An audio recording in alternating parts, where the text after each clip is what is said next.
ज्यांनी बाबरी मस्जिद पाडली त्यांनीच बांधल्यानंतर 100 मशिदी। ऐकायला वेगळं वाटतंय ना, पण हे खरं घडलंय आणि आपण आज त्याच बद्दल जाणून घेणार आहोत। नमस्कार, मी योगीराज सुधीरबा आणि स्वागत आहे तुमचं जबरी खबरी आपल्या चॅनलवरती। 6 डिसेंबर 1992 हा तोच दिवस आहे ज्या दिवशी उत्तर प्रदेश मधील अयोध्या येथील बाबरी मस्जिद पाडण्यात आली। या घटनेचे पडसाद संपूर्ण देशात उमटले। या घटनेला 30 पेक्षा अधिक वर्ष जरी उलटून गेली असली तरी आजही या घटनेची आठवण काढली जाते।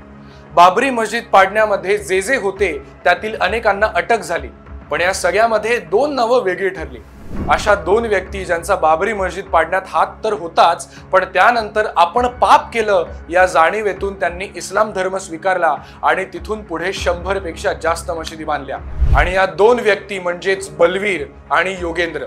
बलवीर पानिपत या ठिकाणी राहायचे। संघाच्या विचारांचा त्यांच्यावर खूप प्रभाव होता आणि ते स्वतः शिवसेनेचे सुद्धा नेते होते। अयोध्येचं आंदोलन सुरू झालं तसं या दोघांनी या आंदोलनात उडी घेतली। बलवीर यांनी हे सुद्धा सांगितलं की अयोध्येला जे कारसेवक अगदी सुरुवातीला गेले त्यामध्ये ते दोघं सुद्धा होते। बाबरी मस्जिद पाडण्यामध्ये दोघांचाही हात होता।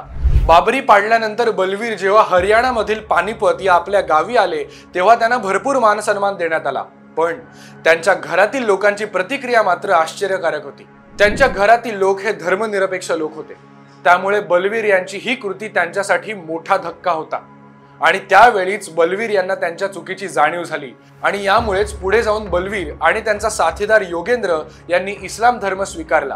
बलवीर यांनी स्वतःचं नाव बदलून मुहम्मद आमिर असं केलं आणि योगेंद्र यांनी स्वतःचं नाव मुहम्मद उमर असं ठेवलं आणि त्यानंतर दोघांनी देशभरातील 100 पेक्षा अधिक मशिदी बांधण्यात हातभार लावला।